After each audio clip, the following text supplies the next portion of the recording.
Dad, isn't it time for illegal ham in the face? But bro, where's the banjo? Some Cleveland sports shows try to give you hot takes, but only one can give you a big old piece of hot ham. Welcome to Illegal Ham to the Face. Talking all Cleveland sports. And don't forget our Fat Boy Tuesday, where we also ham it up with some fun food topics. Without further ado, let's serve up some ham. Here are the Ham Boys, Fatty, and Big Bry.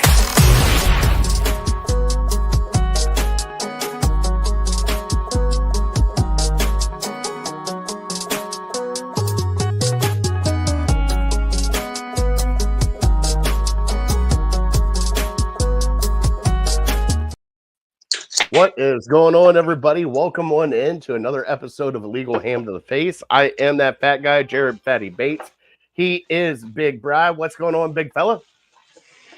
Oh, nothing. Living the dream, my man. All right, so apologize for last week. I became ill last week, so I couldn't do the show. My fault, but we got a lot to talk about. We got a lot of Brown stuff to catch up on tonight. We also got a lot of food to talk about, some top 3 worst things that happens as a Browns fan. But we always start off our show with our shout outs and our sponsors. One of them is Lake Erie APA, Harold Keel right there. Also, City Dogs Cleveland. Bri, we do have Gazelle is still in the kennel, Bri. Still in the kennel. All right. Come on. But I also got some bad news, bud. You remember our previous dog, Aslan? Oh, no. They had to bring her back because there was issues with the other puppy. So now both of them, our longest residents, are back in the kennel and they need to be adopted by City Dogs Cleveland. We'll show you some pictures during our trivia. So please, if you can, help out a city dog from City Dogs Cleveland. Mm-hmm. Bri, how have you been, buddy? Everything been good? Yeah, been great. The craziness of the holidays is starting to settle down a little bit. But other than that, yeah, everything's been great. Wonderful. Other than this cold weather, I've had enough. Yeah, this cold snap that we're in is not good. There's a fatty fail right there. Thank you, Justin. Good seeing your face back here. Yeah, dude, this cold snap that we got going on right now, and it was like 2 inches of snow, and then it would stop. Another 2 inches of snow, then it stopped. We've just been getting pounded, but man, it was bitter cold this morning, Bri. I think when I pulled into work today, it was 5. Just was not fun. I know. I saw next week. Monday. I think I just saw Monday night -6. Oh, that's good. Well, the great thing is I pulled a Bri and I took Tuesday off of work. Oh, today? No. Next Tuesday. Oh, last Tuesday. Oh, next Tuesday. Why'd you take next Tuesday off? What's happening Monday night? Oh, okay. I was about to say, why? Okay. Yep. Yeah, you got to think ahead. When did you put that in? How much faith did you have? Actually, I did. I had faith that they would beat Texas. They didn't look good against Texas, but I had faith they would beat Texas. But I put it in yesterday. So you should have lied and said you put it in a month ago. I can't do that, Bri. I can't do that one here. I got too many people at work giving me crap already about it. So, but yeah, obviously the Buckeye fan over here, Buckeyes are in national championship against Notre Dame. What a path it was, because we haven't even talked about them beating Oregon. I didn't really talk about the whole Texas game. So it's been definitely a couple weeks, but yeah, it's been pretty nice being a Buckeye fan on this side right now.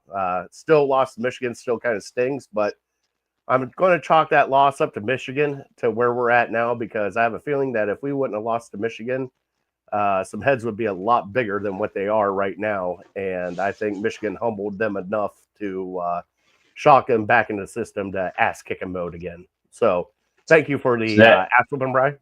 I was about to say, is that your way of thinking? Well, I guess I'll accept the thank you as on behalf of Michigan. But yeah, I mean, they've looked unbeatable, and I made the mistake of staying up to watch the end of the Texas game. My wife went to bed, and I'm like, well, let me see what the score is, and Texas was within 7. I'm like, Mhm. okay, maybe they could do something. So I kind of finished it out until I saw Sawyer get to like the 50-yard line and shut it off at that point. But I will not be making that mistake on Monday night. Yeah, it was. I mean, Brian, it was a good game, but Ohio State shot themselves in the foot with stupid penalty. Like they had a whole bunch of they would get a holding call and then go back to 3rd and 17. You had the Travion Henderson headbutt that cost them 15 yards when they were going in for another touchdown. They just had a lot of stupid penalties in key moments. But other than that, I mean, the Travion Henderson touchdown, the screen for his Right. touchdown. Like I'm just watching that go. How do you give that up? Gone, That's gone. terrible. That's Well, unacceptable. They took away Jeremiah Smith, but they forgot that Ohio State's got other talent too. What was it, 45 seconds left, and you give up a 75-yard screen pass? Should have lost the game right there. That's terrible. Like I watched him. At that point in time, I watched the time. I'm like, all right, well, we're going to go into halftime. It's fine, And all of a sudden, he broke. Right, that's what everyone was thinking. Oh, yeah, cow, here we go. You fall asleep with 45 seconds left, and just think you're going to halftime. Yeah. Nope.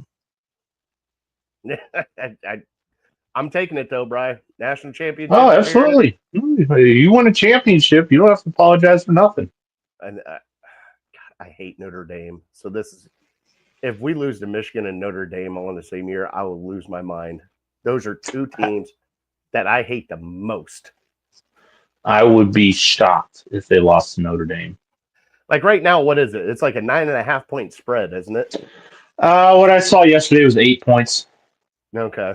Well, we'll see what happens. Maybe it's growing. Hey, if I was a betting man, I'd probably take Ohio. I mean, you just look at I think I saw a breakdown of the Final Four for like 5-star recruits, 4-star recruits, 3-star recruits. I think I saw Notre Dame has 1 5-star, and Ohio State has like 10. So well, I mean, the talent discrepancy is crazy. Well, that Notre Dame is demolished with injury right now. They got 2 of their starting offensive linemen out. They got a defensive lineman, and like their offensive defensive lines are just kind of injured and in shambles. So I'm kind of curious how this is going to play out next week. But we'll talk about it on Tuesday when we come back. Tip your cap to Marcus Freeman. He's doing a great job. I gotta give him kudos. I mean, I thought Penn State would have made that a little bit more of a game than what it was, but man, Notre Dame I feel bad for Drew Aller. He looked give me a second here. All right. Bry's going out, coming back in here a little bit later. So let me remove his face as there we go. So, but yes, sorry that we've been off for a couple weeks. It was my time off, not feeling good. So I appreciate everybody's reaching out to us, talking to us. We do have a lot of Browns news to cover tonight. Can't wait to get into that with Bri because a lot of stuff has happened since we last talked. And with that coming up, new offensive coordinators, new offensive line coach, all the rumblings that we've heard. Also, you got the draft talk that's going on right now. The great thing is the Cavs are still hot. They did lose to Indiana the other night, but I believe they're like 36-5 or something like that. So at least they're still playing fantastic. At least we got some high hopes for them. As Bri finally did kick out. So hopefully he comes back here in a little bit. But while we're doing that, let's go through some of City Dogs here. City Dogs Cleveland definitely need your help. They need some adoptables. And our one adoptable right here is Gazelle. What a beautiful puppy she is. 2 years old. She is there at the kennel now. She is the longest resident at the kennel. So if you could please go help out a City Dog. There are so many more that are also available. Like I said beforehand, Ashlyn is back in the kennel. We have all these other beautiful pups that are there right now. So if you can, please go help out a City Dog. Bri is back. All right. Everything good? Yeah, I had a phone number call me like 3 times in the last 15 minutes. And I was I just kept hitting ignore. And I just wanted to make sure it wasn't an emergency that somebody's trying to get a hold of me. And nope, it was the wrong number. Some old lady looking for Pastor Joe. Oh, are you Pastor Joe? I don't think so. I said, oh, God bless. Have a good night. Say a prayer that you find him. She started to tell me about she was in the hospital and she just got home. I can't remember, gallbladder stones or something like that. And I'm like, all right, lady, I'm kind of busy on the other end of this. Good luck to you. Well, I hope she is doing good. I'm glad she is at home. Hopefully she Mm-hmm. is healthy. So Mm-hmm. thank you to her. Now, we do have some shout outs we got to get out, Bri. First shout out, Bri. It's been a long, treacherous fantasy football season, but my friend, congratulations. You are the illegal hand to the face fantasy football league champion, and you get to pick next year's wrinkle. I will be getting the belt back from Big Man. You will Oh be getting yeah, the right. Intercontinental Illegal Hand to the Face Championship belt that you will have in your presence for a year until next fantasy football. So start thinking hard about that. Mm-hmm. And to everybody that played this year, Justin, Mark, Nick, Lauren, Phillips, Harold, Joe Bear, Chris, Justin. Am I missing me and you? Two there. Who else am I missing? How many is that? I don't know. I rattled off like 12. Craig. Okay. Craig was in there too. Craig Oh Foster. yeah, Craig. So, Yep.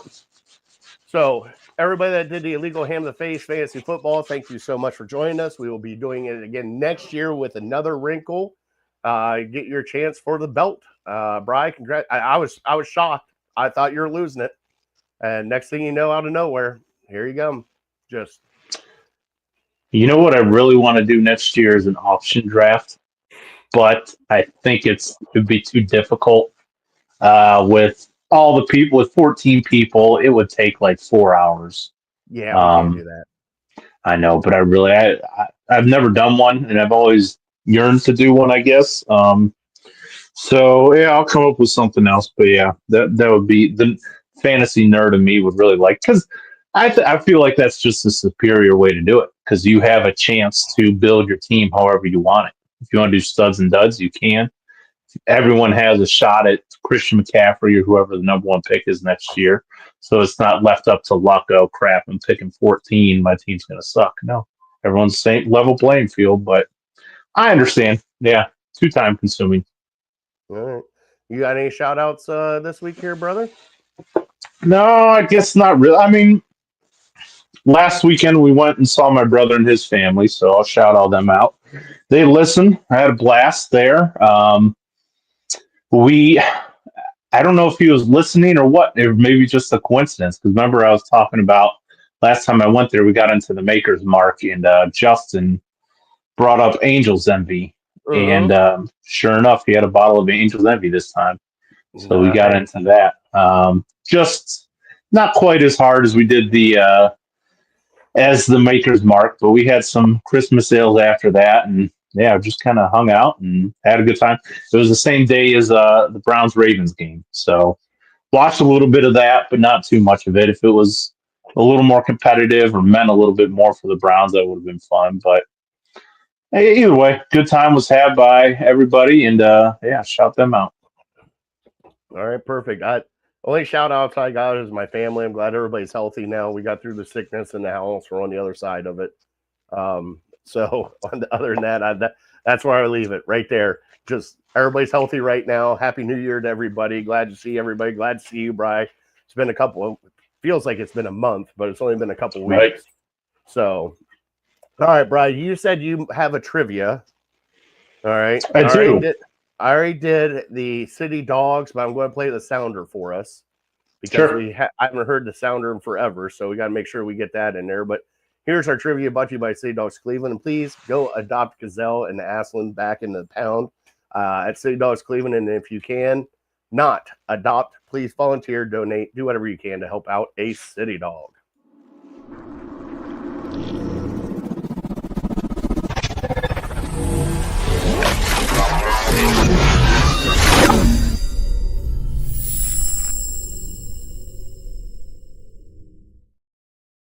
All right, big fella, what do you got for trivia tonight?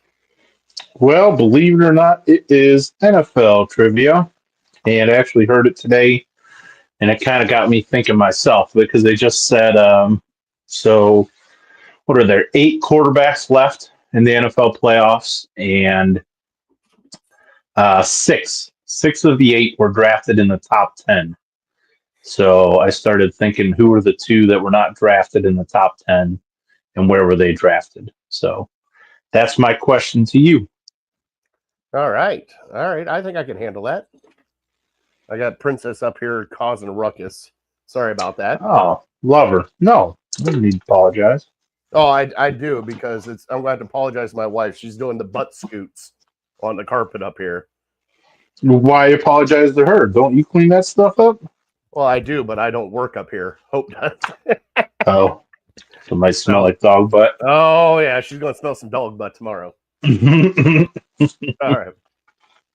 All right. So, trivia, the 2 that were not picked in the first round, correct? the top 10. In the top 10. Okay. Mm-hmm. Top 10. Okay. All right. I like it, brother. All right. Let's get into our Cleveland Browns stuff, because, man, we got a lot to get into. So, here's some Cleveland headlines music.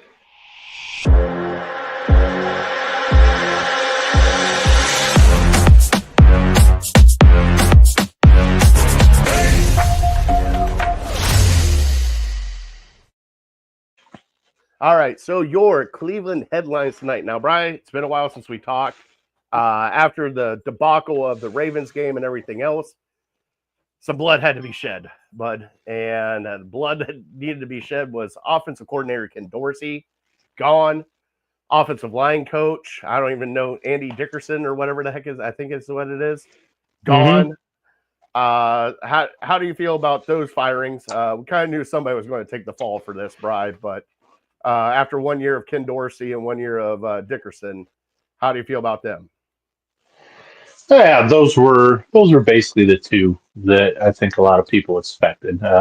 Certainly, the Ken Dorsey experiment was a gigantic failure, and then once you started, we all kind of saw the offensive line take a dip this year and not do quite as well. And following a legend like Bill Callahan, you expect that a little bit, but then reports came out that Vrabel was having to go in and coach the offensive line a little bit. So you kind of, after hearing those reports, you don't really recover from that. So you thought, all right, those 2 guys are probably gone. Then you start thinking, well, our special teams have kind of sucked. So do they let Ventrome go? But as far as I know, he's still here. So, yeah, not super surprising. They really didn't rock the boat a whole lot. In my opinion, they kind of did what they had to do. I mean, if they brought Ken Dorsey back again, I mean, it's just talk about having zero hope for a guy who refused to adapt and accept a running game in basically every place that he's been. And that's the reason he's been fired. The Buffalo Bills, look what they did this past weekend against the Broncos, who have a pretty good run defense. They ran it down their throats. So they just kept doing it, even though they had Josh Allen. When we play anybody, we're slinging it 40 times, 45 times, and you just can't do that. This isn't Madden. You can't do that in the NFL. You have to establish a run, and it's hard to do that from a shotgun. So he had to go. I'd be very surprised if he gets another chance at offensive coordinator. He'll probably go back to being a quarterback's coach, and maybe 5 years down the road, somebody will start talking themselves into Ken Dorsey again as offensive coordinator. But until then, I mean, I have no ill will against these guys. They just weren't nearly good enough, and so something had to be done. Yeah, the glaring one to me is like the report that came out that Vrabel took over coaching the offensive line in October, Bry. October he took over coaching the offensive line. Terrible. Like that right there. So this is what we tell you when we start to get, bad things happen with this organization that you don't know about, that we don't hear about until after the season. And then that was one of the gems that came out. And it's like, okay, so obviously you messed up. So our offensive line was just, after Vrabel took over, look how much better it was, because obviously it needed to be taken over. But then you also have, the offense that just looked lackluster, tried to go pass heavy on certain things, and you can't do it. Brian, look at all these teams right now that are left in the playoffs. Derrick Henry, Saquon Barkley, Lamar Jackson. I watched Baltimore run it 16 straight times on Pittsburgh. I mean, but that's where we're at now. The game is changing back to where you're going to need a running back, because they're playing this too high deep safety. Well, go ahead, play the too high deep safety. If you got a running back that can rush for 100 yards, they're just going to eat you up on the inside. And right now, we got the running backs, we got the offensive line. I mean, and also, Brian, even the statements coming out afterwards with Batonio and Conklin and their press release afterwards, they're pretty much telling you that the scheme was messed up. That's not how they're built. That's not what they want to run. They pretty much told you that the offense was not where it needed to be. And I blame a little bit of that on Kevin Stefanski because, one, he allowed it. They set it up for this whole thing. He allowed it to come in here. He allowed Van Pelt to go. He allowed Callahan was going to go anyways. They let him go coach with his son. But he allowed this to happen. And it completely backfired in his face. And I'm with you. Ken Dorsey, and it still floors me. Ken Dorsey playing at Miami with the slew of running backs he had. McGahee, Portis. You just keep going down the line down there at Miami. And Frank Gore. You can't even hand the ball off to your running backs. Come on. You got to have a run game now in the NFL. It doesn't have to be much of one, but you still have to have a run game, Brian. It just didn't exist in Buffalo. It did not exist here. And I'm super glad that Ken Dorsey is gone. Even though, hey, great third, fourth string quarterback for the Browns back in 2000. No, he wasn't. No, he was not good at all. No, he was not. The things what I distinctively remember about Ken Dorsey is him taking the snap, running about 7 yards backwards, and then throwing it 2 yards in front of the line of scrimmage. So it'd be like a 15-yard throw, but he'd only actually gain 2 yards. And so, yeah, it was terrible. Him and Greg, even though Greg Kowski's a Toledo guy, those guys were terrible. Kind of like the Matthew Stafford forward pass last night, the incomplete pass. I saw that. Yeah. Okay.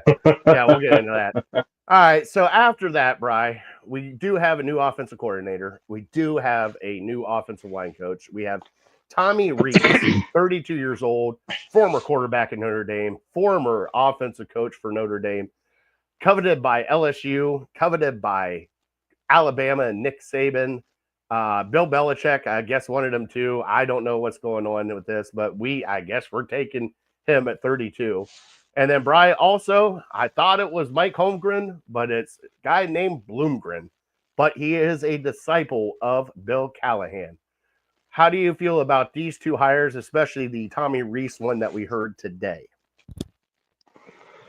And the Bloomgren one, I guess you get excited for it because he shared the same breath as Bill Callahan. But other than that, he's a former head coach of Rice and who hasn't coached in the NFL in several years. So if you didn't have that tie to Bill Callahan, you kind of always be like, what are you thinking?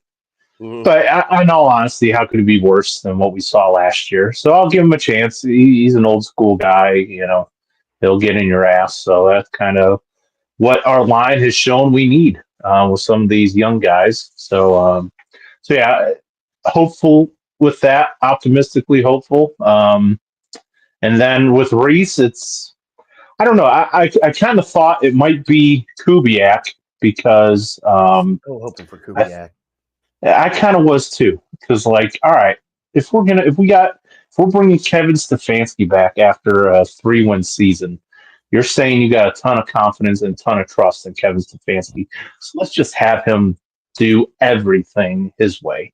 And so, Stefanski comes from the Gary Kubiak tree, and Clint Kubiak seemed like a perfect match. They worked together in Minnesota. Right. The only thing I could think is maybe Kubiak wanted to call plays or something. And Stefanski was like, I'm on the hot seat here. I'm not going down with anybody else calling plays except for myself. So he was like, okay, so they're probably cordial, but I think maybe if Kubiak really wanted this job, he would have had it. So you bring in Tommy Rees, a guy who has been in a lot of different places, held a lot of different positions. Certainly him being the offensive coordinator for Nick Saban, gives you some confidence in him. And hearing that Vrabel was interested in bringing him to New England, that gives you some confidence there that he was a hot commodity. But I think it's kind of going to be the Kevin Stefanski show on offense, and he might groom Reese to maybe eventually take over play calling, but he's going to do it how Kevin Stefanski wants him to do it. So, yeah, this is Stefanski show. Reese is just kind of an up and coming guy who's going to learn under the wing of Stefanski. So, yeah, I'm okay with it. Yeah, I don't get super excited for it. I'm not going to be super down on it. I don't know how you could be. He's an up and comer, and he's a guy that more than just the Browns wanted. So that makes you feel good a little bit. But other than that, it's hard to get super excited. Yeah, I was excited too when I heard Kubiak's name linked up here. We interviewed him and everything else. And I kind of think like you, Kubiak wanted to have more of a hand in the offense. And Stefanski goes, look what happened last year. I'm sorry. I love you. You can help out with everything, but I got to do this my way. Now, Brian, I do have to ask you, after this past season, okay, and he did give up play calling to Ken Dorsey, do you think that was a chess and not checkers move that he did to finally tie this up and be like, hey, you guys are complaining about the offense? It's not me right now. It's the offense that he wanted to run, that you guys wanted to run. Here, I'll step back. I'll even prove it to you. Here, Dorsey, call the plays. And he took a step back and just watched it just implode. No, I don't think that, just because it did look better. For a couple games with Jameis, our offense did look better. And if Jameis could stop turning the ball over, if that was Stefanski's plan, it would have blown up in his face, because our offense looked better when Ken Dorsey was calling plays, and then we stick DTR and Bailey Zappi in there, and they have no shot. But it was just very confusing. That Stefanski's going to give up play calling now that your starting quarterback is hurt, and it was more of a desperation thing in my eyes, to let Ken Dorsey do that. And yeah, maybe there was a little bit okay, I keep getting this question over and over. When are you giving up play calling? This offense sucks. When are you giving up play calling? And so he's like, all right, you know what? You guys can have your wish. Here you go. I don't think it's going to help, but maybe it will. But if it proves that it's just terrible offense, then yeah, we'll know why, because Stefanski's offense has looked good in the past up until this year. I mean, even with Deshaun Watson, it's looked okay. It hasn't looked as bad as it did at the start of this year. So yeah, clearly, in my mind, it wasn't too hard to figure out why. And even going back to the preseason, even going back to training camp, there were people, Tony Grossi, raising major concerns about how are you going to be. You have to run the ball in this division. How are you going to be able to run the ball if you want to line up in a shotgun all the time? And that came to fruition. And we're all like, well, we kind of saw this months ago, and you're just too damn stubborn to change your mind. So, unfortunately, that's what we had to endure is Browns fans, a whole year of this failing miserably. And by the way, we didn't really talk about the Ravens game, but I do have one comment about the Ravens game. Right? If you are 350 plus pounds and you get an interception, you have to try to get a touchdown. You can't just take 2 steps and fall down and take the knee. You get your big ass chugging down there and make it hurt. I saw that guy get the interception, Brian. I went like this. I'm like, that is the end of our season right there. This big fat mamma jamma caught the ball, and he's going to take it back for a touchdown, and he took 4 steps and fell over. I was like, man, I would have loved to seen him huffing and puffing about the 30-yard line. I don't blame him. That was a career highlight right there. It didn't matter. I think what he said he didn't want to be a meme or something like that. So I get, as a big boy, I understand that. Yeah, everyone's going to be. You want everybody talking about your interception rather than how goofy you look trying to run down the field. I love the people's reaction though. They're like, his whole teammates are going nuts. Like, you should have ran the ball. He's like, nah. Oh yeah. Nah. Yeah, we know why they wanted him. They wanted to laugh at him. That's for sure. I got a 5-yard burst in me, and that's it. That's all you're getting. All right, Brian. Now we get to make the uncomfortable conversation on For the Andrew last Berry. time. And Brian, I'm putting a nail in the coffin on this. He is never playing for Cleveland again. I don't care if answer buts. He is done here. All right. So Deshaun Watson came out in Andrew Berry's press conference that he had a setback. The setback ended. He tore his Achilles again. And he is having surgery and will likely be out the 2025 season. Brian, when I heard that news and then the videos that he had of him sort of dancing on TikTok without a boot on, all the other rumblings about the stuff that's going on down there, and he's not wearing the stuff that he needs to wear, all the speculation of, well, we'll get a $40 million insurance policy for the cap. Maybe we can void this $93 million because he did not follow proper protocol during his injury report. Brian, I am done. I am done with the Deshaun Watson era in Cleveland. I am done talking about this fool. It has not happened. This has now gone down as the worst trade in NFL history, Bri. And it wasn't even all injuries. Yes, it was a lot of injuries, but just the stupid shenanigans that has gone on here at this freaking team with Deshaun Watson. I'm done. Get him out of here. Gone. Move on. Rip the Band-Aid off. I don't care. I don't care if we eat to $92 million, Bri. I would tell him if he got even healthy in 2025, sit your ass on the bench. You're never playing for Cleveland again. Yeah, and I think the Haslams and everybody would be fine with eating the money. I think the issue is just the salary cap implications that it might have. But yeah, this was just it was a very strange the way it came out, and like almost very convenient for the Browns.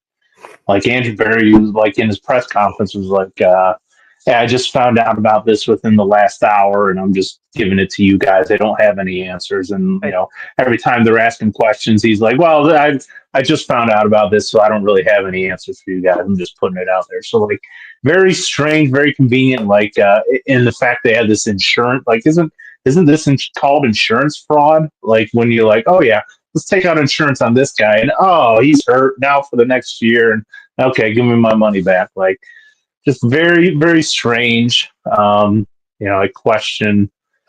I question a lot of things, but you're absolutely correct in that. Deshaun Watson's done in Cleveland, and maybe his career in the NFL is done. And now it's like we can stop having the conversation. This kind of takes a major chunk off our plate for next year because we would have been had Deshaun Watson like been okay, he's coming back in November next year. We would have talked about him for the next 9 or 10 months until he goes, all right, what are you going to do when he comes back? Clearly he can't just be inserted as a starter like he was this year when he came back from an injury. Is he going to get a chance to compete? Where's the team going to be? Like, when do you play Deshaun? Like, so we would be talking about this and now we don't have to do any of that because they're just going to let him float off to the abyss, and eventually at some point they'll cut him when it's not too taxing on the cap, and we're able to. The cap will keep going up, and so we can afford to absorb a $75 or $90 million cap hit. But it's just I was thinking today, like it could not have gone any worse, really, for the Browns this trade. But horrible. But as a Browns fan, you know how it could have been worse? If he balled out, if he was Patrick Mahomes. Like, just imagine if he was playing like an elite quarterback like we thought he was going to be in Houston, and he still had all these injuries, and like you get a little taste of it, but then his season's done. And then we find out next year he's not going to come back. Could you imagine the gut punch? You would just be sick. Like, you finally get a franchise quarterback and he just can't stay healthy. Like, you would be sick. So, like, with that in mind, like, okay, maybe this isn't the worst possible scenario, but now that we're past all of it, it's just, like, could you imagine? Like, if he was actually good and he just kept getting hurt? And the thing is like, I want to imagine that, Bri, but it's hard to imagine because ever since he's been here, it hasn't been good. We've had one half No. of football that everybody clings on to. That Baltimore game, one half of football that was actually good football from him. The rest of it was horrible. Well, I mean, that's just Browns fans trying to be optimistic. I mean, because it was heading into this Yep. year, it was the last half of football we saw from him in Mhm. 2023. So you're like trying to talk yourself into, okay, he was getting back to that spot. And, we're all Browns fans, so we want to be optimistic about our team. But yeah, I don't. I wrestle with getting into like the big Deshaun Watson conversation about like how do you deal with when you find out that we traded for him and he's a quarterback to your favorite team and like I don't know, like I don't know, it's It's the so whole. hard, Bry. I It's know, it's right? Where do you start? And like I would get so frustrated with the national media because technically he was not found guilty of any of this, but they portrayed it as this is a criminal who should be spending his life in prison, and but he's Bry, playing for your favorite football team. but it's also not a good look at all with like I told you beforehand, like when this whole thing came out, if it was 3 4 maybe 5 allegations, Yeah, but but how many 30 like there's a difference, right? Like that's where the difference is. It's not like it's a couple here and there, like it's a little hit or miss or anything of that nature. It was a lot, and I get that he's innocent, and I'm more not, I'm power not to saying he's innocent. I'm saying I don't know. yeah. Like, But see, the thing is though, I, is you don't know. But do you feel comfortable? Do you feel more comfortable with a guy that's got 3 on there and not 30? no, because money talks and BS walks. Yep. And what's more powerful than a millionaire? A billionaire. Yeah. What's the most powerful thing in the world? A scorned billionaire. And so I guess we'll Mhm. get into this now. So Deshaun tells the billionaire of the Texans, "Hey, I know you've given me everything you possibly could, but it's not good enough. I don't want to play for you anymore." So do you think that guy had an axe to grind against Deshaun Watson? And he has unlimited funds. And But so also, like the team got who's investigated too, though. The team got investigated too because they allowed that stuff. investigated? But Bry, I'm just saying they got investigated too. It wasn't like they were all hands and clear of this. Like the Houston Texans got investigated too with all this. Well, and I'm not even arguing what happened. But I'm just saying he had a motive and he had a ton of money. And who was his attorney? Tony Busby, the I guy get it. who I get it. represented all these women. I get And it. so like I know I'm making excuses for him because he's a quarterback of the Browns, and if he was a quarterback of the Steelers, I wouldn't like be going this hard. But If he was a but quarterback for the Steelers, oh, Bry, the massage table would be in Pittsburgh every. Well, and so when it first came out, when all these allegations first came out, what was it? It was 20 some, um, 20 some counts of sexual misconduct. I remember it clear as day in my head, sexual Mhm. misconduct. Yeah. And eventually, at some point, the national media just started calling it sexual assault. And so everyone just started saying sexual assault. Sexual misconduct, sexual assault are two completely different things in my head. He was never accused of doing anything. None of the women accused him of doing any violent act. I Yeah. remember that. Yeah. And one of the women came back and was talking to her son in a glowing manner about Deshaun Watson. And then a week later, her demeanor completely changed. And I remember that report, but it never made it to national media. Like nobody's like they just want to say this guy's guilty, and we're going to portray him as guilty because, like you said, okay, 2 or 3 maybe, but because of all these, in my mind, if 3 people can lie, 30 people can lie. If I have Get a that. billion dollar, if I have $1 billion and I Yeah, find Bry. 30 people to say Jared Bates hits his kids, do you think I could find 30 people with unlimited funds that say you hit your kids? I'm pretty sure there's probably at least 50 people that will let you know about Yeah, that. I'm pretty sure I could find several hundred. Here's a blank check. You play by my rules. So that's all I'm going to say. That's why, I haven't just accepted, well, he's guilty. He's got to be guilty. It's not up to me to judge. I'm not.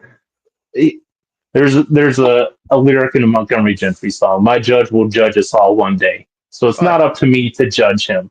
So if he did these terrible things, his judgment day is coming. I don't have to worry about it.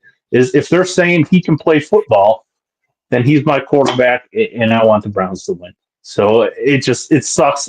Thankfully, we can move past this now. We can kind of come together again as Browns fans. Stop talking about Baker. Stop talking about Deshaun. Whoever we get this offseason, it'll start up a new conversation. So I'm excited about that, to put all the other crap behind us. And there's still going to be people talking about Baker, but Baker is what I thought Baker was. Baker is good enough to get, a team to the playoffs in the worst division in football. If we could be the Pittsburgh Steelers if Baker Mayfield was still here, getting into the playoffs and not advancing. We're not going to beat Josh Allen. We're not going to beat Patrick Mahomes. We're not going to beat Joe Burrow if he had a defense. We're not going to beat Lamar Jackson. But Baker Mayfield was good enough to get us there. And the hell that we went through this past year, that seems like 50 miles ahead of where we want to be. But at the end of the day, you talk about the Browns make the worst trade in football, and absolutely, hindsight, they for sure did. But let's not forget at the time what they were trying to do. They said Baker Mayfield's a good quarterback. He's not going to be able to beat these elite teams that by the way, there's a lot in the AFC. In the NFC, there might be one, maybe two. And Jalen Hurts is, that's why guys like Jalen Hurts and Brock Purdy can take teams to the Super Bowl. They're not really elite quarterbacks, but it's a lesser conference. You don't have to go through these monster teams. And so the Browns made a decision to take a shot at a guy who we thought, when we traded for him, people were talking about him like the same way they're kind of talking about CJ Stroud now, or one of these exciting young quarterbacks. And so it's not like the Browns were the only team willing to give up 3 first-round picks to get. It's like everybody else was saying, here's a second-round pick, and the Browns went over and above. There's a lot of teams trying to get this guy. So let's just not crap on the Browns because it didn't work out. So that's my 2 cents, because this will be the last time we talk about it. It just feels like a Browns thing, though, Bri. Like you drafted a guy that was here, and yes, we all know where Baker's at. I get that. I'm okay with where Baker's at. A lot of people think Baker's elite. Okay, there's a lot of Baker bros out there that think he's elite. Bri, he's a good quarterback, borderline great quarterback. Is he a Hall of Fame quarterback? I don't know. I don't think so, but I think he can. He's a borderline top 10. He's a great quarterback in the NFL. He's going to get your team to the playoffs, and that's fine. But Bri, for us, that is like a miracle for us. Like, I would love what Pittsburgh has for the past 19 freaking years of having winning football every year, Bri. Winning football every year. We don't get that. We get the crap of 3-14. We get the crap of 5 and then we miss the draft again. Guess what? We're tearing it down to the studs. Here's 0-16 and 1-31. While I'm watching Pittsburgh, granted they're not going further than where they're at, but they're still winning football games, right? Why can't we have a winning football team? But at a certain point, that's not good enough. Ask a Pittsburgh fan how they feel right now. Are they throwing parties and parades that they've gotten to the playoffs the last 5 years? Is that good enough for them? Those people are idiots trying to get Tomlin fired, who's probably one of the best coaches in the NFL. That's not good enough, though. I'm telling you, just getting 8, 9, 10 wins and getting to the playoffs, eventually you're going to want more. And the Browns wanted more. And so that's why they made the trade. Baker Mayfield is good enough to get you there. We wanted more than the 3 times in 30 years that we made the playoffs. We wanted more. At a certain point, you have to say, okay, we got Nick Chubb. I'm not saying it didn't work out for them. Clearly, I'm not Right. arguing that. I'm not. No, but but this is good. We're having good discussion. They saw that Baker Mayfield's good, and he can get you to this point. But eventually, you need somebody to try to get you past that point. And at the time we made the trade, they're talking about Deshaun Watson in the same ilk as Josh Allen. And I know, and Lamar Jackson, I know it seems crazy right now to think that, but At the like time, people, yes. right? People just act like this was such a no brainer. Why would you ever do that? Like, there were probably 26, maybe 27 NFL teams that would have done the same thing as the Browns if they were in that position.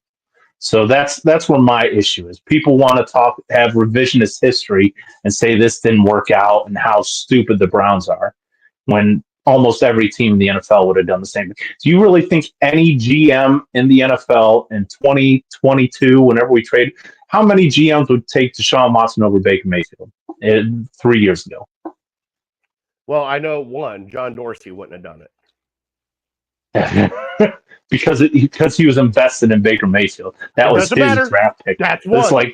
It's like, would you take your son or would you take this random kid who's much better than your son? Yeah, you're going to take your son every time. Yeah. So every single general manager and head coach would take.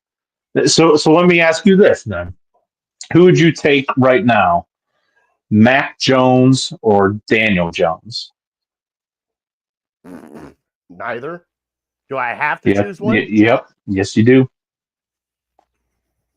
Probably Mac Jones. Mac Jones. Okay. Would you take Mac Jones and a first-round pick or C.J. Stroud? C.J. Stroud. Would you take Mac Jones and 2 first-round picks or C.J. Stroud? C.J. Stroud. Would you take Mac Jones and 3 first-round picks or C.J. Stroud? Like, this is what this is the present day argument. This is where we're at now. That's where we were 3 years ago. But you're saying that Baker Mayfield was Mac Jones. Mac Jones took it. Baker Mayfield today is not Mac Jones today. Baker Mayfield, back when we traded him for a 6th-round pick because he went to the playoffs one time, Mac Jones has been in the playoffs one time. You're thinking Baker Mayfield current day. You're killing me. I'm just trying to give you some perspective on the past. Oh, no, I get we're all thinking Baker Mayfield 40 touchdown passes to Mike Williams or Mike Evans right now. Baker Mayfield, when we got rid of him, got a 6th-round pick. Right, I get what you're saying, but also at the time, though, what people don't realize, and because what we know behind the scenes. Like Baker Mayfield, at the time when he was here, he was a cancer in the locker room. That's what was going on behind the scenes. It started with the Freddie Kitchens thing, with Freddie Kitchens getting hired. Then Kevin Stefanski comes in. There was a lot of button heads behind the scenes because at the time, Baker Mayfield was immature at the time. And it took him to be traded, gone to other places to finally find his footing, to not be mature and realize what he has to get back to be doing is football. I think it kind of humbled him more than anything else. But like here, behind the scenes, Brian, there was infighting with everybody. Even the locker room was infighting with Baker Mayfield. So it wasn't like it was like a kosher thing of like, we're just getting rid of this number 1 pick. There was a collective group of what was going on here with Baker Mayfield and the immaturity. And he even said it. He said he was immature when he was here. And however, but half the team did not like Baker. The coaching staff had their problems with Baker. Baker thought nothing was wrong. And ownership loved Baker, but the GM didn't like Baker. So there was so much infighting on Baker Mayfield when he was here that it wasn't a cohesive unit to begin with. Like, they pretty much sold the Haslams like, Baker's not the guy. Baker's got to go. This guy, he's a head case right now. This is what's going on. This is how this is happening. We got to do something. He's fighting with the coaches. He's fighting with the culture. He's fighting with everything. Okay? That's how this all started. So don't act like we just went out and wanted Deshaun Watson to have Deshaun Watson. If Baker Mayfield wouldn't have been immature or act like an ass when he was here in Cleveland, he would probably still be here in Cleveland. But at the time, he was acting like an ass. They sent him on packing because of it, and this is where we're at now. Well, and also one major thing that was looming was his contract. Yes, You were gonna have to make him a top 10. You're gonna have to pay him at the time $40+ million a year, which would have made him a top 10 highest paid quarterback. So you were going to have to pay him a ton of money. And had we been able to keep him around for a couple more years and only pay him $10 million a year, I think they probably would have. But you were at a fork in the road. You had to decide: is this guy worth being a top 10 highest paid quarterback in the league? Or do we think we can do better? And they saw a guy who was asking out, who was, we talked at the time, quarterbacks in the NFL that are viewed as top 5 guys, which Deshaun Watson was at the time, in their prime, they do not become available at all, like virtually never. And so the Browns took a huge swing, a huge risk, and it blew up in their face. And the Deshaun Watson thing, I think, looking back on it now, you can compare it to the Tiger Woods downfall. Like, just this giant mess in their personal life imploded them on the playing field, and they just couldn't get over it. And, Tiger had to deal with some fans, but he didn't have to deal with 70,000 fans of his own team booing him all the time. And so Deshaun Watson couldn't get, it's hard to get over as a human being when people that are supposed to support you hate you. But you also bring up the top 5 guys don't become available. There was a reason why he became available, Brian. There was baggage with that. It wasn't you were getting a top 5 pick that was squeaky clean and all this was happening. No, right. You had to take a top 5 player and eat a lot to eat. So the Haslam said, okay, I think we can handle this. I think we can eat this. And it backfired on him, Bri. It backfired on him because Baker was well-loved here in Cleveland. Deshaun Watson was not well-loved, especially after everything that came out. And the Browns said, we're going to give him a chance anyways. And it did not work out at all. Oh, completely agree. Yeah, you didn't know. Yeah, I mean, like I said, hindsight being what it is, it was a terrible move. It will go down as one of the worst moves in NFL history. And I think we can say that now. I used to get upset when people would say that a year ago, a year and a half ago, because I'm like, you just don't know. You don't know what the outcome is. Now we kind of know what the outcome is. We know what the outcome is. And we can see, that, it was terrible. It was absolutely, but it was a risk. There's no guarantees in football. People want to say, why didn't you just do this or draft this guy? I was saying that even Trevor Lawrence, who is supposed to be a guarantee at quarterback, has not been a guarantee. No. So there's no guarantees in football. And you took a swing, you took a chance on a guy who has proven it in the NFL, who has won at every level he has played, and his personal life just and his rabbit ears just overtook his talent, and he could not. He was like I don't know. He was just he wasn't able to function as he normally did because all the voices in his head, he was hearing everything, and he just could not focus at all. And thankfully, we don't have to deal with that anymore. All right. Are we done kicking this carcass? I think so. Maybe I'll come up with another point, but that was something that was, I don't know. I don't know if I want to call it an argument because at this point, anybody who tries to argue for Deshaun Watson, it's a losing battle. But that's kind of why I was acting the way I was towards Deshaun Watson. I wasn't completely saying he's terrible, saying he's the worst, saying this and that. Like, I was trying to give him a chance, but at this point, it's clear as day. His career with the Browns for sure is over, and probably his NFL career. Well, Brian, next week we will get into what we're going to do at the quarterback position. There's multiple options. We have the number 2 pick that we will be talking about next week. I'm glad we finally, hey, Brian, closed the book on Deshaun Watson. Mm-hmm. Got all something else will always come up, but at least this big old hash out between me and you about Deshaun Watson is I'm done. It's just there's no background noise. We said what we said. it's over with. Like there's no. I mean, it's almost like you watch Office Space when they start beating the shit out of the copy machine, and the guy keeps going back for more, and that's what I feel like right now is just kicking that copy machine because it's just.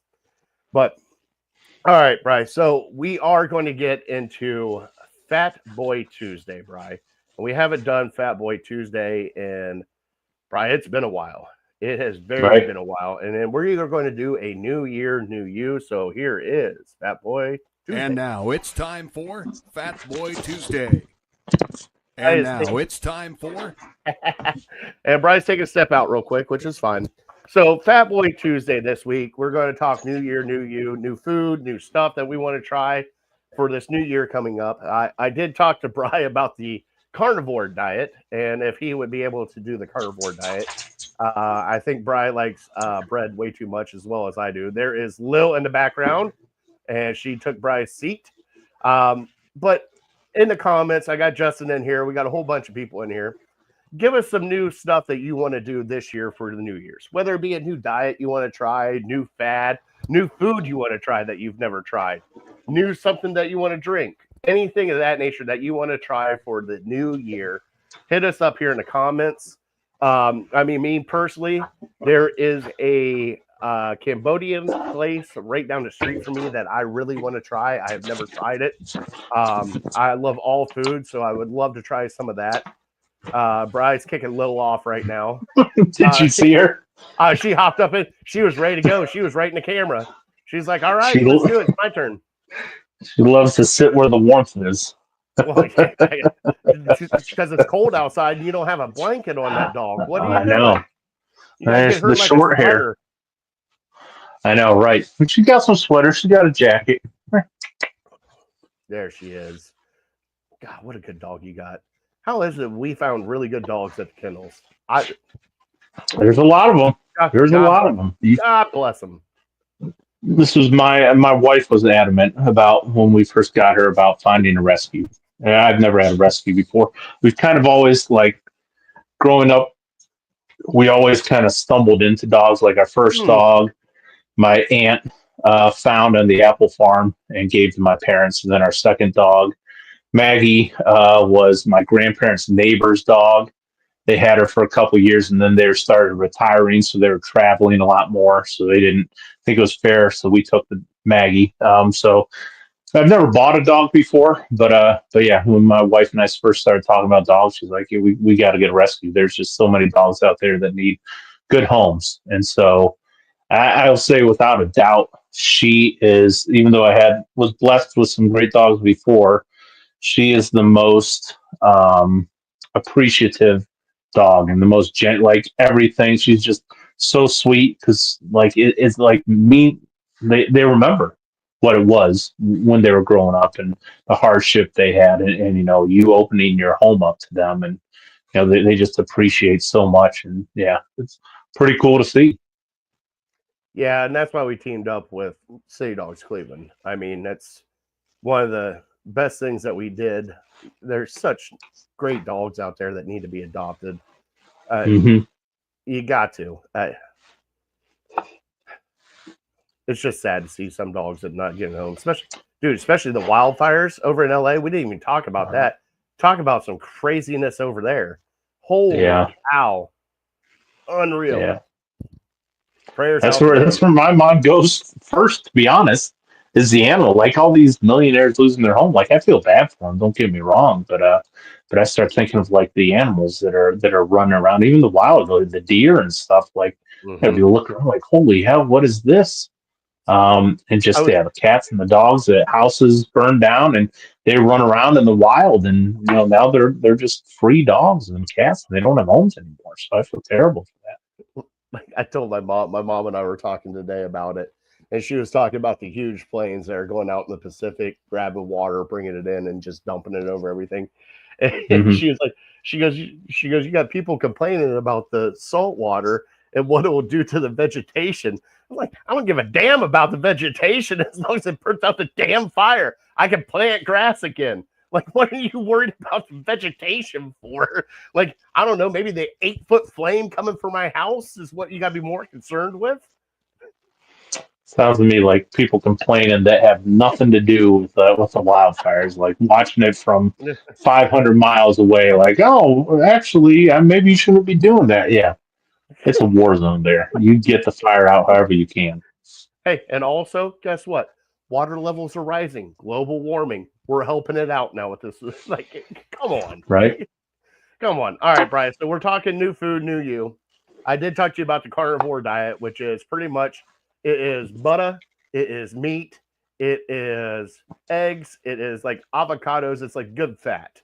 So, but there's no carbs, no nothing like that. Do you think you could handle an all meat diet? No, I mean any diet that's that strict, like you can only eat 5% of food that's available to you. No, I mean, I can't imagine that would be sustainable. So I don't even know if I would get into that. Like these people make pizzas. They take like ground up chicken, throw some eggs in there, make a crust, and you can make a pizza out of it. Like I Not don't for even me. know. I mean, I would eat it, but I'm not going to eat that every single day for the rest of my Okay. life. Like, is there anything that you would actually try, like diet wise? Like, I know you've cut out beer. I know we've done that Yeah. before. I know you've given up stuff for Lent. Yeah, I don't think, all this stuff is just kind of like a crazy fad or crazy, like, lose weight quickly diet. I don't think any of it's really sustainable. So I don't really even try to waste my time with it. I just, I do things the old fashioned way, I guess, eat better and exercise. There's really no tricks to it. You find stuff that you can stomach, that you can, handle for a few days a week, and then you find other options that are kind of healthy, and you get your butt on the treadmill. I mean, it's pretty simple. It seems to work. A lot of people want to tell you that doesn't work. You got to pay $600 and do my program, and I'm like, it works. It's worked since the start of time. Hey, as long as it's not a lean cuisine, chicken fingers and French fries. It works. I wonder You why it just worked, won't get Brian. much. You'll be starving. Brian, you had 2 French fries in that whole thing. Like that was I felt horrible for you. Like it wasn't even enough French fries to put ketchup on, Brian. Like, like I was so excited. I'm like, oh, finally a lean cuisine that sounds pretty good. Chicken fingers and French fries, sweet. Maybe they finally got it right, and it doesn't have as much fat. And I opened it up, and yeah, you're right. It's like I could fit it all in the palm of my hand, the whole meal. Justin challenges us to go vegetarian for a month. Oh, a Oh, week I could probably do. A month I can't do a month. No, I can't. I don't think I could do a month. I Well, and my brother, oh, he did it. I can't remember what he did exactly, but he tried to do the vegetarian thing for a while, and I think I remember him saying he didn't even lose that much weight because he just started like snacking on other stuff like potato chips and so you cut out meat, but you're still like eating some of the other bad stuff, and you're replacing that with the meat, and so yeah, I think that's probably what I would end up doing, and it just wouldn't be. I'd just be spinning my wheels more or less.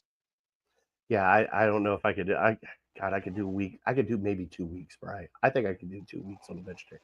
But other than that, I don't know if I could do a month. I think that would kill me. Like I love meat too much.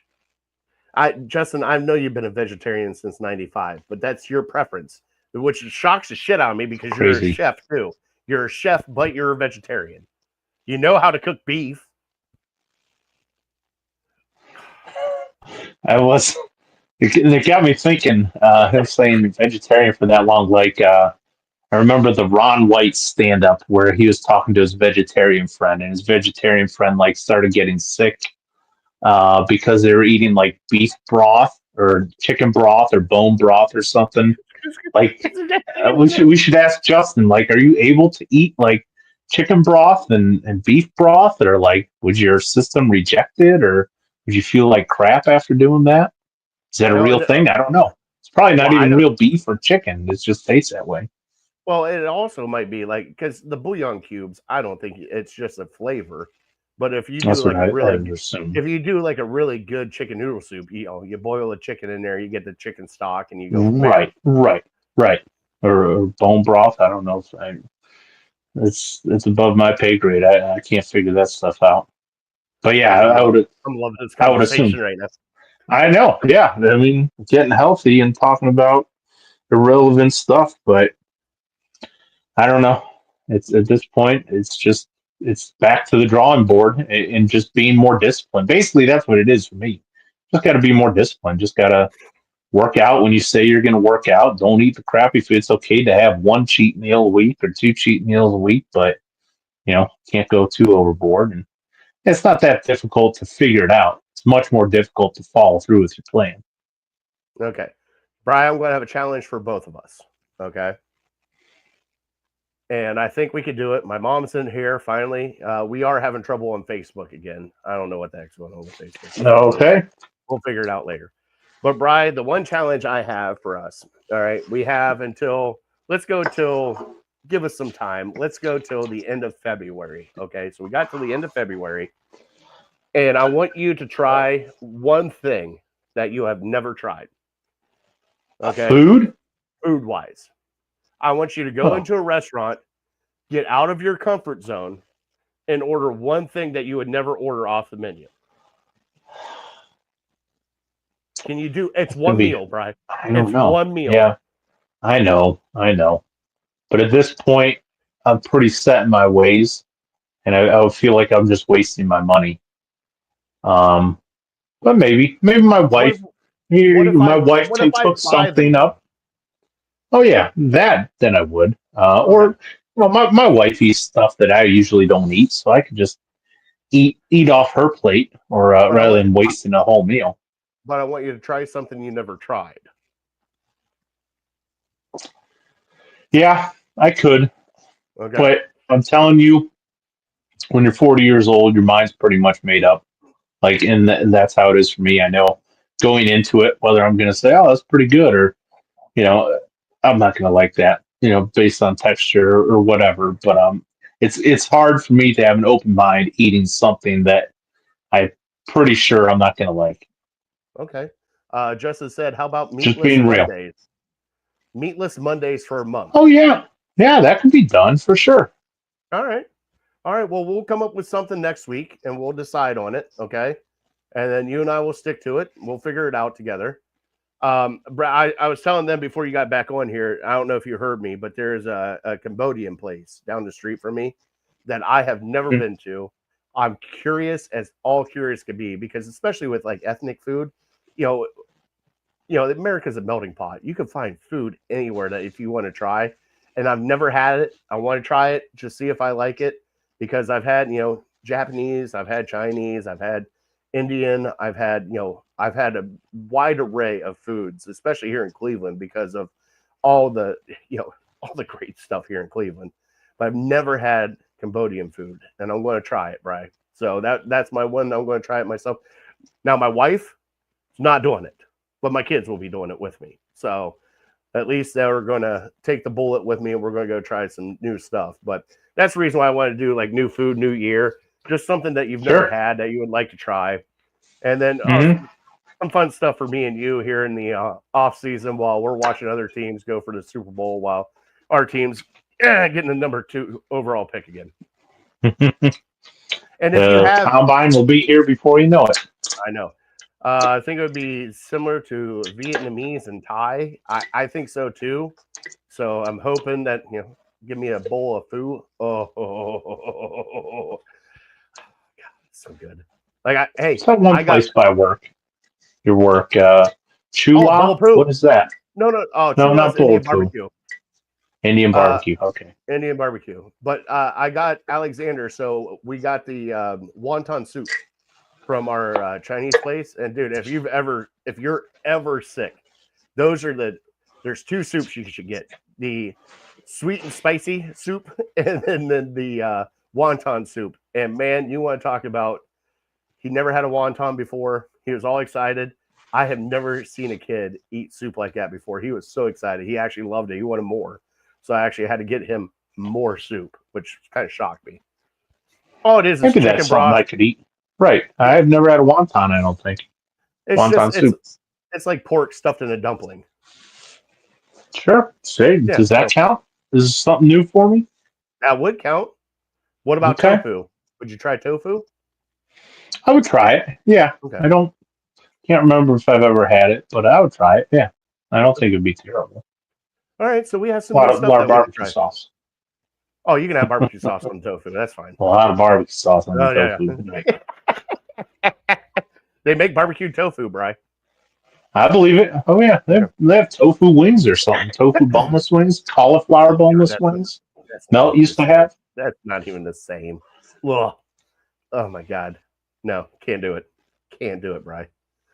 All right, let's get into let's end Fat Boy Tuesday. We're going to try one thing. We're going to come up with it next week, whether it be meatless Mondays, whatever. We're going to keep each other in check. All right. Mm-hmm. But we do have our top 3 tonight. And our top 3 that I brought out was our worst Browns fandom moments. And this is over our fandom career. And your top 3 moments, fandom, that was the worst for you. Whether somebody got injured, whether the 0-16 year, whether it was a coach hire, free agent coming in here that trashed you, Mike Holmgren leaving at 2:00 and going to the beach. Whatever you feel like for your top 3 worst fandom moments. All right. And let me play the sounder for us and we'll get right into it.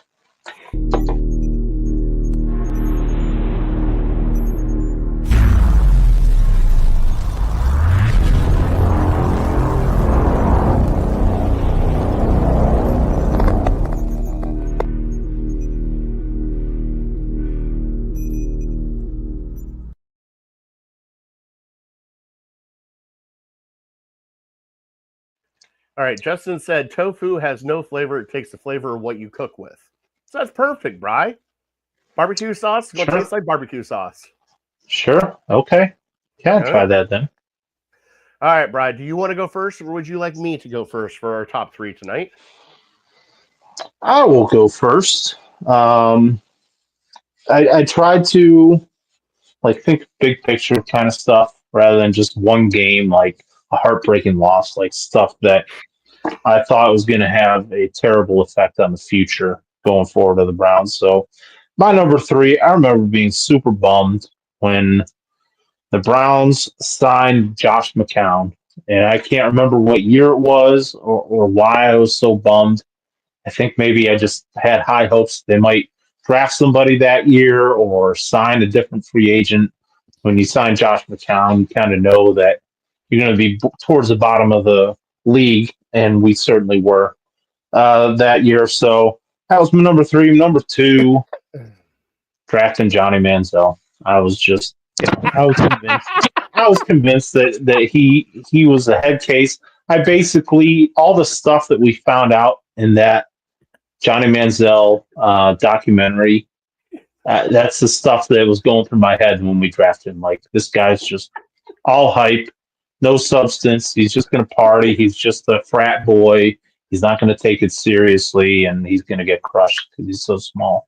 And kind of all that stuff happened. So I'm not patting myself on the back here, but that was a pretty low moment for me, especially when they brought him in and sat down Brian Hoyer when we had a winning record. So that's number 2. And then my number 1, how do you get worse than losing every game on your schedule? 0-16. How could it be any worse than that? Okay. So that's a great top 3. Bri, one of my happiest times is watching your face when Johnny Manziel was drafted. Bri, everyone around me's celebrating, and I feel like I want to puke.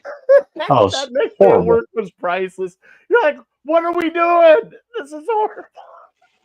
One of my greatest days. I have never had so much fun that day than just taking a knife and sticking it in a little bit more throughout the day. Like, hey, at least we got Johnny football. I mean, hey. Ugh. Makes me want to puke. All right, so for me, Bri, one of them is very recent. Number 3 is when Nick Chubb got injured. I saw that and I was like, oh man, like that is probably one of the worst moments I have felt as a Browns, because he's such a fan favorite, and they get injured and go off like that. It was just like, You can't watch it. Brian, number 2 for me was when Joe Thomas finally retired. I know he got injured that year, torn his tricep, I think it was, and tried to play through whatever he could play through, and then finally he just said, I'm done. At the time, it was an era for me.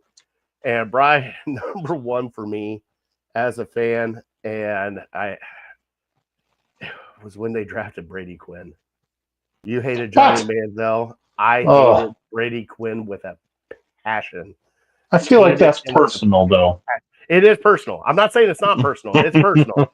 But even like, Brian, even 0-16, we saw what was coming with 0-16. We didn't think it was going to be that bad, but we saw the writing on the wall. 1-15, saw the writing on the wall. We all knew, like, when you have Deshaun Kaiser as a quarterback, like, it's not going to be good. It's not going to be good. But, yeah, that's one. And also, honorable mention, when we drafted Justin Gilbert. God, what a mistake that was. Justin said drafting Brady Quinn. There's another one. Wow. Brady Quinn haters. Team leaving Cleveland. And then he said there's different types of food. Yeah. There's soft, medium, and right firm, up there. pan fried soups and grilled, etc. So I guess there's different kinds of tofu that you're going to have to try. Yeah, and to his point about the team moving, yeah, I guess God. That would be worse than 0-16. But I think everybody 10 years old. Yeah, I was 10 years old when that happened. Had I been 30 years old when it happened, yeah, that would be right at the top of the list. If you tell me the Browns are not going to be around for the foreseeable future, and I don't know how you recover from that. All right, so Bri, let's get into our trivia, which is brought to you by City Dogs Cleveland. Like I said, Gazelle is the longest resident, and Asplin is back in the kennel. So if you can, please adopt. If you cannot adopt, volunteer, donate, do whatever you can to help out a City Dog. Also, coming up in March, tickets are on sale. Puck for Paws. Go watch a hockey game. Support City Dogs Cleveland. Please go help them out. Bri, what was that trivia question? So we got 8 teams left in the NFL playoffs, and that means 8 quarterbacks. 6 of the 8 were drafted in the top 10. Give me the 2 that were not drafted in the top 10 of the NFL draft, and where were they drafted? Okay, so we're taking out right now Matt Stafford, number 1, James overall. Daniels, number 2. 2 overall. Josh Allen. 7, I think, overall. Josh Allen? I thought he was like 4.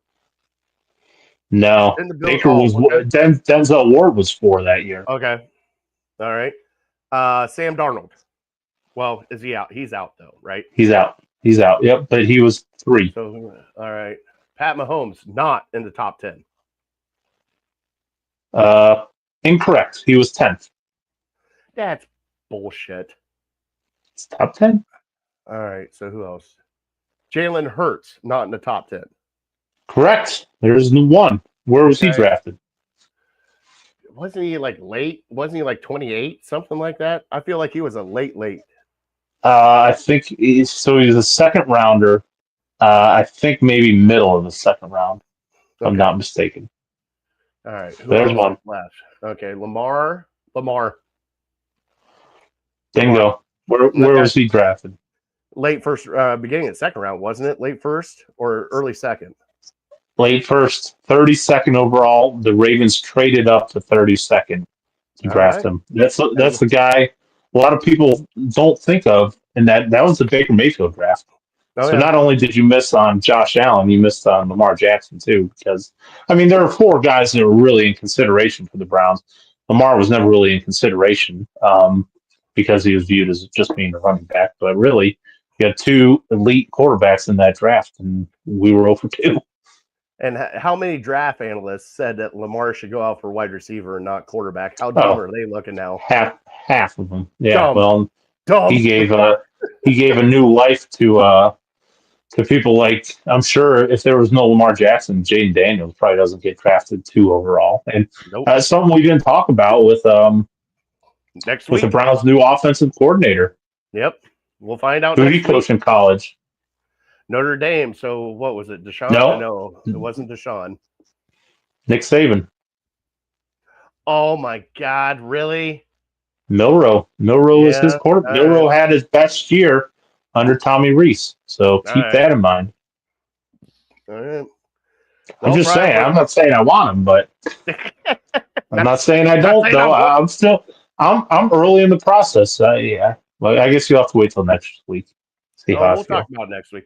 We'll get into some veterans that are coming free agent, and people like Sam Darnold that people are trying to figure out what to do with him. So we'll talk about that next week. Catch us next week, next Tuesday at 7. We'll go over to Ohio State win. We'll talk some Browns quarterback. We'll talk some Cavs. Find a food topic that both Brian and I can get down with. Actually, we'll probably be talking about what we're going to do for our New Year, New You. And then we'll do a top 3. But we are definitely done with this show. I want to thank everybody for watching. Catch us here. Catch us on Network 216. Like I said, go help out Hero Q in Lake Erie, PA. Help out a City Dog from City Dogs Cleveland. Bry, God bless them. God bless you. God bless America. All right. Thank our troops, first responders, and everybody out there in LA fighting fires. Keep up the good fight. We will see you guys next Tuesday. We are uncorked, unloaded. We're out. Hey.